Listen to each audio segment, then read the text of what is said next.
Bonjour à tous et bienvenue dans cette série de vidéos dans laquelle nous, un groupe de musique, allons discuter d'art, de musique et des croisements qui peuvent exister entre ces deux entités dans un cadre très particulier, le musée d'art classique de Mougins.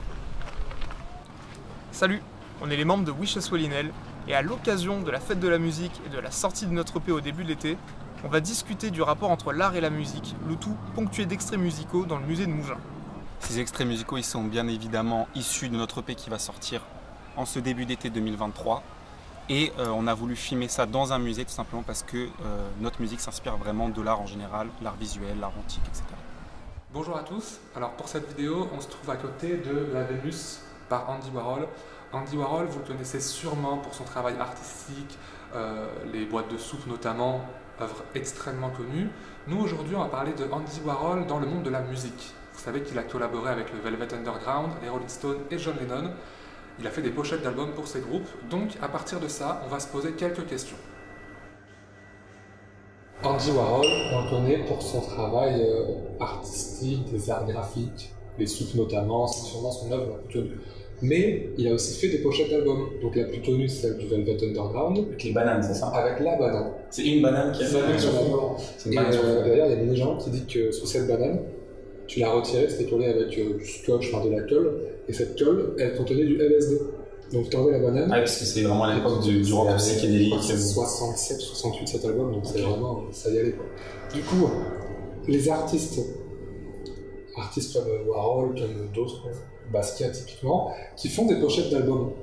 C'est quand même particulier, d'accord? Si on a pas croisé des arts. Surtout que c'est pas n'importe quel artiste qui peut se permettre d'avoir un artiste comme Warhol faire sa pochette. C'est ça qui est fou quand même, je trouve. Ça, c'est sûr. Et à l'époque, je sais pas, il était aussi connu que maintenant? Alors, aussi connu que je sais pas, mais il était déjà très connu. Il avait la Factory, c'était un peu son usine, enfin son quartier général où il y avait toutes les stars new-yorkaises qui squattaient là-bas. Ok. Il a fait donc Velvet Underground, Lou Reed, il a fait les Rolling Stones aussi. Il a fait les Rolling Stones, tu sais, il a fait Sticky Fingers. Mais là, on sent quand même que autant la banane, c'est une œuvre qu'il aurait pu faire de lui-même.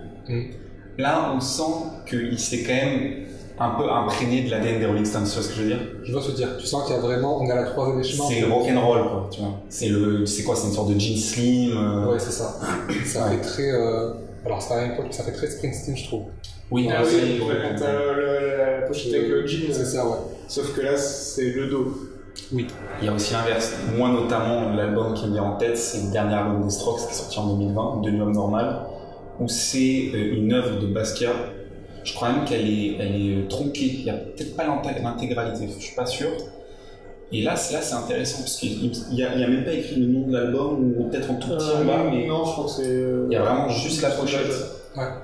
Et là, alors là, comment ça se passe? T'achètes le truc C'est compliqué. C'est compliqué, c'est. En fait, j'ai l'impression c'est aussi voir dans quoi tu t'inscris. Parce que les Strokes, ça a toujours été un groupe très influencé par la mode, par le monde new-yorkais, tu vois, très par Warhol. Ouais, parce qu'il y a New York aussi. Gene Casablancas, c'est le fils d'un créateur de mode. En plus. Ah, ok, et j'ai toujours dit que le groupe qui l'a le plus influencé, les Strokes, c'est le Velvet Underground. Donc on est vraiment sur un petit ça. On rejoint ça, on tourne à la boucle. Et dans le film réalisé sur Basquiat, on a David Bowie qui joue le rôle d'Andy Warhol. Ah putain, je savais pas du tout. C'est un petit monde. Ah oui, c'est un peu. Ouais, alors là, finalement, on est vraiment dans la sphère de New York. C'est ça, vraiment. Mais si tu prends un autre exemple, tu prends le 4e album de Coldplay, avec le tableau de la croix, la liberté de l'empereur. Ah oui.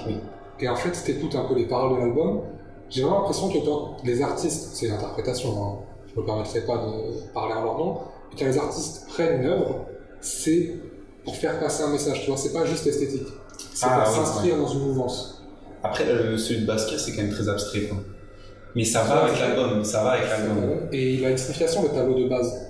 Je sais plus comment il s'appelle. C'est The Bird. The Bird, voilà. Et c'était un hommage à un jazzman, Parker, je crois. Oui, c'est vraiment, dès le début, c'est une œuvre qui parle de musique, tu vois. Donc il y a vraiment le côté, t'as plein de sens, en fait. Tu sais, c'est vraiment... Ça s'entrecroise. C'est ça. Puis on peut retrouver des côtés un petit peu jazzy dans l'album des Strokes, c'est un peu mélancolique. En plus. Ouais, c'est vrai.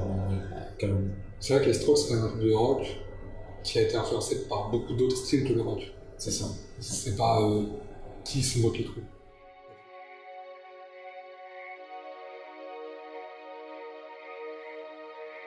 Salut.